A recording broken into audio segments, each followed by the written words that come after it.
हे मूर्ख स्त्री, तेरी इन्हीं गलतियों के लिए मैं तेरे घर से जा रही हूँ।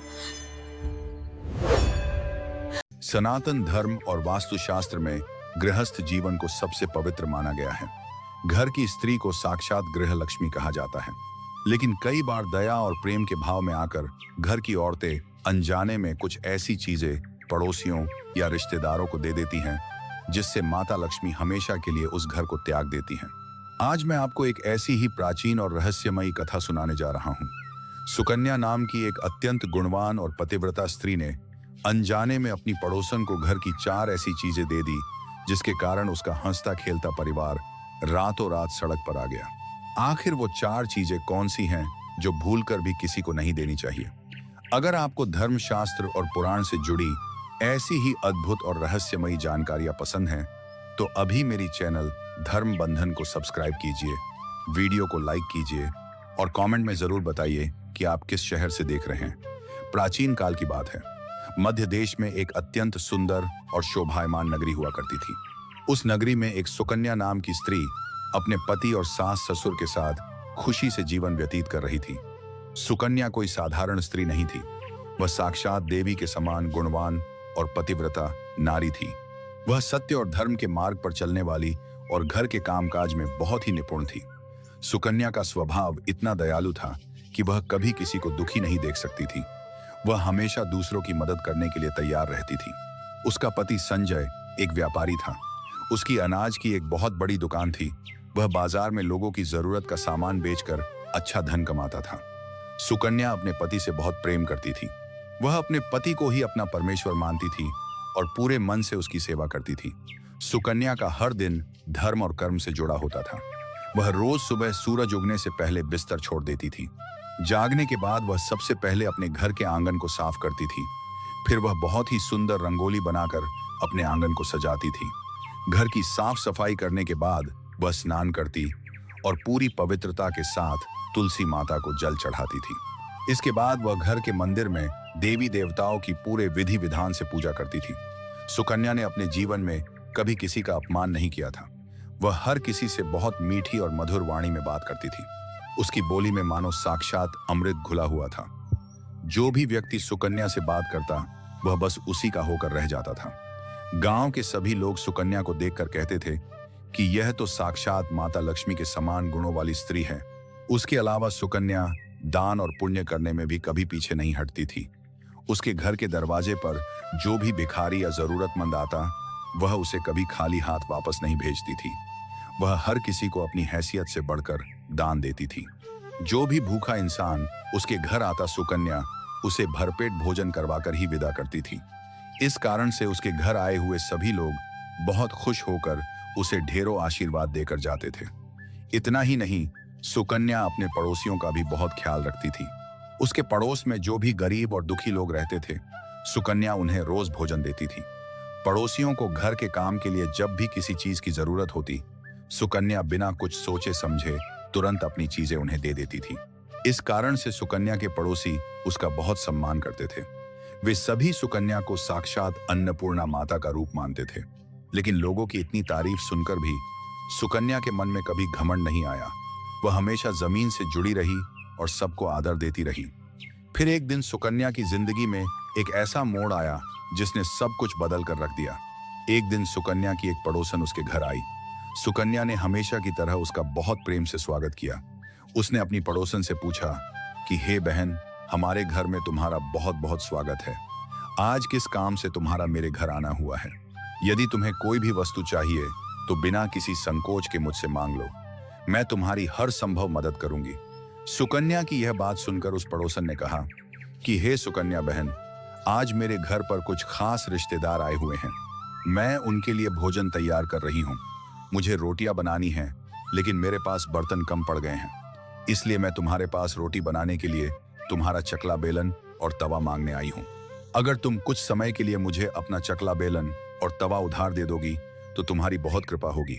मेहमानों को खाना खिलाने के बाद मैं तुम्हारा सामान तुरंत लौटा दूंगी। सुकन्या, जो कि बहुत ही सीधी और सरल स्वभाव की थी, उसने बिना कुछ सोचे अपनी पड़ोसन से कह दिया कि हे बहन, इसमें इतनी संकोच करने वाली क्या बात है? अभी मुझे इन चीजों की कोई जरूरत नहीं है। तुम आराम से मेरा चकला बेलन और तवा अपने घर ले जा सकती हो। तुम यही रुको, मैं अभी रसोई से लाकर देती हूँ। यह कहकर सुकन्या अंदर गई और अपना पवित्र चकला बेलन और लोहे का तवा लाकर उस पड़ोसन के हाथ में रख दिया। पड़ोसन बहुत खुश हुई और सुकन्या को धन्यवाद देकर वहां से चली गई। इस घटना को अभी कुछ ही समय बीता था कि तभी एक और स्त्री सुकन्या के दरवाजे पर आ गई। सुकन्या ने उसका भी मुस्कुराते हुए स्वागत किया और आदर के साथ पूछा कि पधारो बहन, आज तुम्हें मुझसे क्या काम आन पड़ा? संकोच मत करो और बताओ तुम्हें क्या चाहिए। वह स्त्री बोली कि हे सुकन्या बहन, मेरे घर में आज बहुत ज्यादा गंदगी हो गई है और मेरे पास सफाई करने के लिए कुछ भी नहीं है। मेरी झाड़ू टूट गई है, इसीलिए मैं तुम्हारे पास झाड़ू मांगने आई हूँ। अगर तुम मुझे अपने घर की झाड़ू दे दोगी तो मैं अपना घर साफ करके तुम्हें वापस कर दूंगी। सुकन्या ने इस बार भी बिना कोई विचार किए तुरंत कह दिया कि हे बहन, बस इतनी सी बात, झाड़ू ही तो है, तुम ले जाओ। सुकन्या घर के अंदर गई और अपनी इस्तेमाल की हुई झाड़ू लाकर उस स्त्री को दे दी। वह स्त्री भी सुकन्या का धन्यवाद करके झाड़ू लेकर अपने घर चली गई। दोपहर बीतने लगी थी, तभी एक तीसरी स्त्री सुकन्या के घर आई। सुकन्या ने उसका भी बहुत सम्मान किया और घर आने का कारण पूछा। उस स्त्री ने कहा कि हे सुकन्या बहन, तुम बहुत दयालु हो, मैंने तुम्हारी बहुत तारीफ सुनी है। तुम हर किसी की मदद करती हो, इसलिए मैं भी एक बहुत बड़ी परेशानी लेकर तुम्हारे पास आई हूँ। सुकन्या ने कहा कि हे बहन, तुम चिंता मत करो, जो भी परेशानी है मुझे बताओ। उस स्त्री ने कहा कि बहन, आज मेरी बेटी को देखने के लिए लड़के वाले आ रहे हैं, लेकिन मेरे पास अपनी बेटी को पहनाने के लिए ना तो कोई अच्छे कपड़े हैं और ना ही कोई गहना है। मेरी बेटी साधारण कपड़ों में अच्छी नहीं लगेगी, इसलिए क्या तुम मुझे एक दिन के लिए अपने कुछ गहने और अच्छी साड़ी उधार दे सकती हो? लड़के वालों के जाते ही मैं तुम्हारा सारा सामान तुम्हें वापस कर दूंगी। सुकन्या का दिल मोम जैसा था।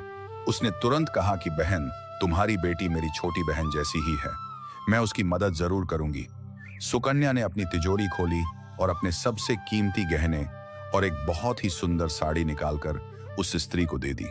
वह स्त्री खुशी खुशी वे सारे गहने और कपड़े लेकर वहां से विदा हो गई। अब धीरे धीरे शाम ढलने लगी थी, सूरज अस्त होने वाला था।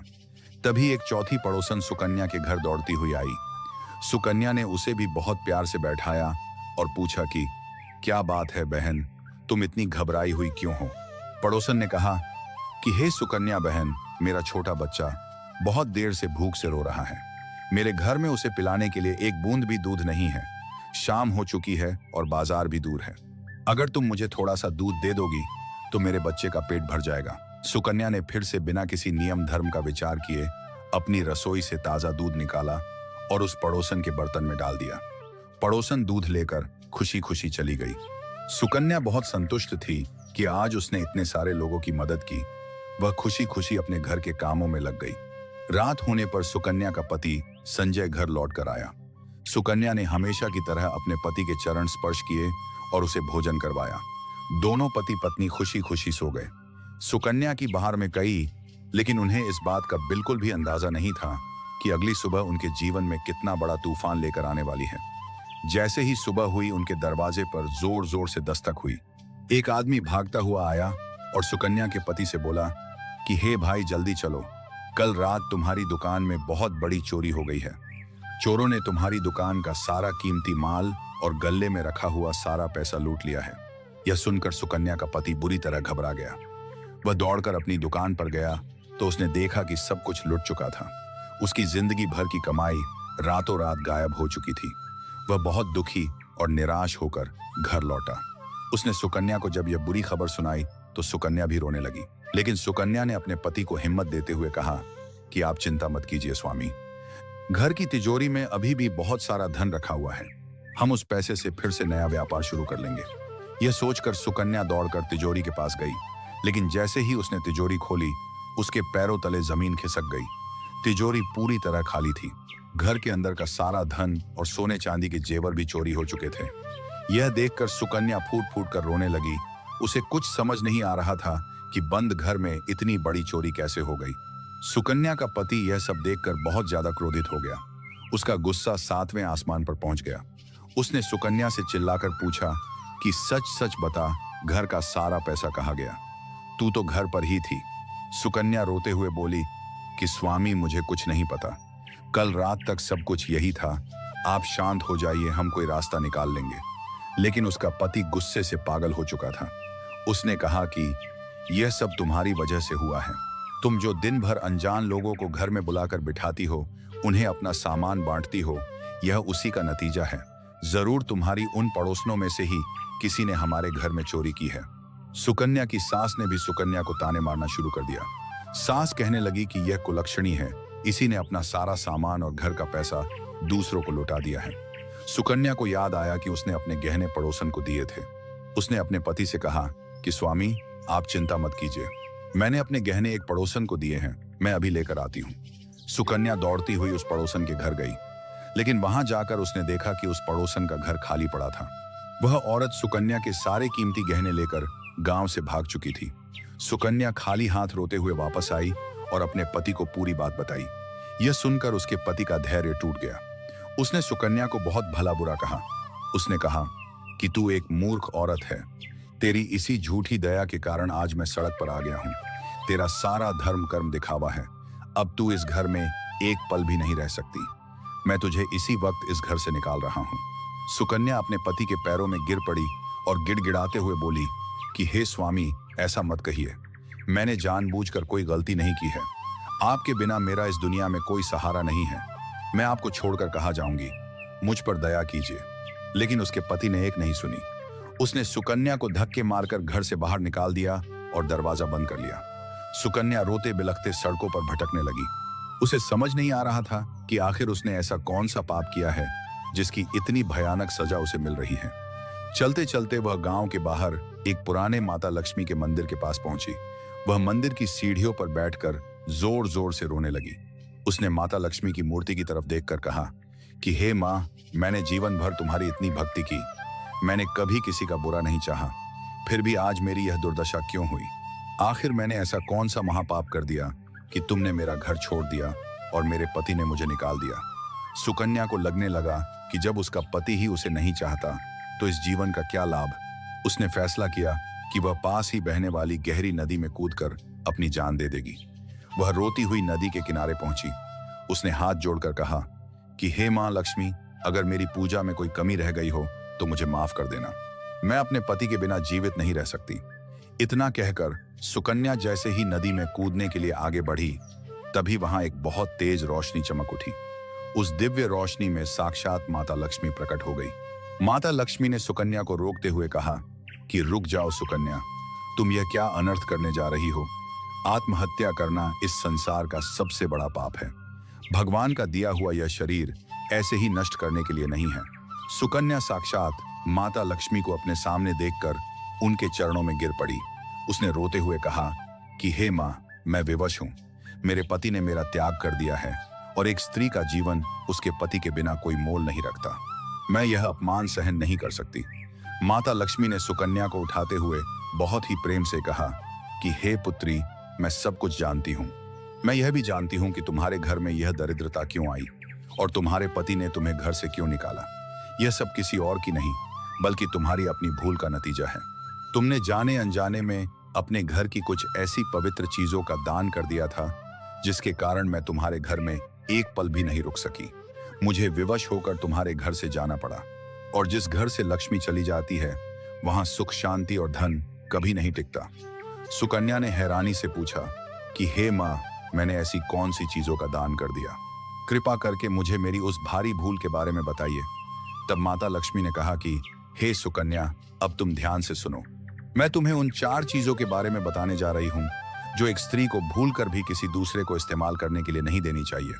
हे सुकन्या, तुम्हारी सबसे पहली भूल थी अपना चकला बेलन और तवा अपनी पड़ोसन को देना। घर की रसोई में चकला बेलन और लोहे का तवा बहुत पवित्र माने जाते हैं। इन्हीं पर भगवान का भोग बनता है और तवे पर बनने वाली पहली रोटी गौ माता को खिलाई जाती है। ये चीजें घर की सुख समृद्धि से जुड़ी होती हैं। जब तुम अपने घर का चकला बेलन किसी और को दे देती हो तो उस घर की नकारात्मक ऊर्जा और दरिद्रता तुम्हारे बर्तनों के जरिए तुम्हारे घर में प्रवेश कर जाती है। इन चीजों को दूसरों को इस्तेमाल करने के लिए देना साक्षात अपने घर की बरकत को दूसरों को सौंपने के बराबर है। चकला बेलन से कभी समझौता नहीं करना चाहिए। तुमने अपना तवा देकर अपने घर के धन को जला दिया। माता लक्ष्मी ने आगे कहा कि हे सुकन्या, तुम्हारी दूसरी सबसे बड़ी भूल थी अपने घर की इस्तेमाल की हुई झाड़ू अपनी पड़ोसन को दे देना। झाड़ू में मेरा यानी साक्षात लक्ष्मी का वास होता है। झाड़ू घर की दरिद्रता और गंदगी को बाहर निकालती है और सुख समृद्धि को अंदर लाती है। झाड़ू को तो हमेशा लोगों की नजरों से छिपा कर रखना चाहिए। तुमने अपनी झाड़ू अपनी पड़ोसन को देकर साक्षात मुझे अपने घर से विदा कर दिया। जे स्त्री अपने घर की झाड़ू किसी बाहरी व्यक्ति को दे देती है, मैं उस घर में कभी वास नहीं करती। झाड़ू का अपमान मेरा अपमान है। तुमने बहुत बड़ी भूल की जो अपने ही हाथों से अपने घर की लक्ष्मी अपनी पड़ोसन के हाथ में थमा दी। इसके बाद माता लक्ष्मी ने कहा कि हे सुकन्या, अब तुम्हारी तीसरी भूल के बारे में सुनो। एक सुहागिन स्त्री के आभूषण कोई साधारण चीजें नहीं होते हैं। इन गहनों में उस स्त्री के सुहाग की रक्षा करने वाली शक्तियां और मेरा वास होता है। विशेष रूप से पायल, बिछिया और मंगलसूत्र जैसे आभूषण कभी भी किसी दूसरी स्त्री को पहनने के लिए नहीं देने चाहिए। जब तुम अपने पहने हुए गहने किसी और को देती हो तो तुम्हारा सौभाग्य भी उन गहनों के साथ उस स्त्री के पास चला जाता है। तुमने अपनी पड़ोसन को अपने कीमती गहने देकर अपने ही पति के भाग्य को अंधकार में डाल दिया। आभूषणों का आदान प्रदान करने से दुर्भाग्य बहुत तेजी से जीवन में आता है। और हे सुकन्या, तुम्हारी चौथी और सबसे भयंकर भूल थी शाम के समय सूरज ढलने के बाद सफेद चीज का दान करना। जब सूरज अस्त हो रहा था, उस गोधूली बेला में तुमने अपनी पड़ोसन को अपने घर का सफेद दूध दान में दे दिया। वास्तुशास्त्र और धर्म ग्रंथों में स्पष्ट लिखा है कि सूर्यास्त के बाद कभी भी दूध, दही, चावल और नमक जैसी सफेद चीजों का दान नहीं करना चाहिए। शाम के समय घर में लक्ष्मी के आने का समय होता है और उसी समय जब तुम दूध का दान करती हो तो तुम अपने घर के धन और वैभव को अपने हाथों से बाहर निकाल देती हो। शाम को सफेद चीज का दान करने से घर में भयंकर गरीबी और दरिद्रता छा जाती है। इन्हीं 4 गलतियों के कारण तुम्हारे घर का सारा वैभव समाप्त हो गया और तुम्हारे पति का सब कुछ लुट गया। माता लक्ष्मी की बातें सुनकर सुकन्या को अपनी सभी गलतियों का एहसास हो गया। वो जोर जोर से रोने लगी और माता से क्षमा मांगने लगी। उसने कहा कि हे माँ, मैं इन सब नियमों से बिल्कुल अनजान थी। दया और प्रेम में अंधी होकर मैं धर्म के नियम ही भूल गई थी। मुझे मेरी अज्ञानता के लिए क्षमा कर दीजिए। मुझे इसका कोई प्रायश्चित बताइए ताकि मेरे पति का खोया हुआ सम्मान वापस आ सके। माता लक्ष्मी मुस्कुराई और बोली कि हे पुत्री, तुम्हारे सच्चे पछतावे और तुम्हारे पवित्र आंसुओं ने तुम्हारा प्रायश्चित पूरा कर दिया है। तुमने यह सब किसी बुरे भाव से नहीं किया था, इसलिए मैं तुम्हें क्षमा करती हूँ। अब तुम रोना बंद करो और अपने घर वापस जाओ। मैंने तुम्हारे पति का सारा खोया हुआ धन और व्यापार उसे वापस लौटा दिया है। जो लोग तुम्हारा धन लूट कर ले गए थे वे खुद अपनी गलती मानकर सारा धन वापस कर चुके हैं। माता लक्ष्मी इतना कहकर वहां से अंतर्ध्यान हो गई। सुकन्या बहुत खुश हुई। वह माता को बार बार प्रणाम करते हुए अपने घर की तरफ दौड़ी। रास्ते में ही उसे अपना पति संजय मिल गया। संजय सुकन्या को देखते ही रोने लगा और उसके पैरों में गिरकर क्षमा मांगने लगा। उसने कहा कि हे सुकन्या, मुझे माफ कर दो। मैंने क्रोध में आकर तुम्हें बहुत बुरा भला कहा। साक्षात देवी की कृपा से हमारा सारा माल वापस आ गया है। चोरों ने खुद आकर सारा धन लौटा दिया है। मुझे अपनी गलती का एहसास हो गया है। सुकन्या ने अपने पति को उठाया और उसे माता लक्ष्मी के द्वारा बताई गई सारी बातें बताईं। इसके बाद सुकन्या अपने पति के साथ खुशी खुशी अपने घर लौट आई। सुकन्या ने जीवन भर फिर कभी वो 4 चीजें किसी को उधार नहीं दी और उसका घर हमेशा हमेशा के लिए माता लक्ष्मी की कृपा से धन धान्य से भर गया।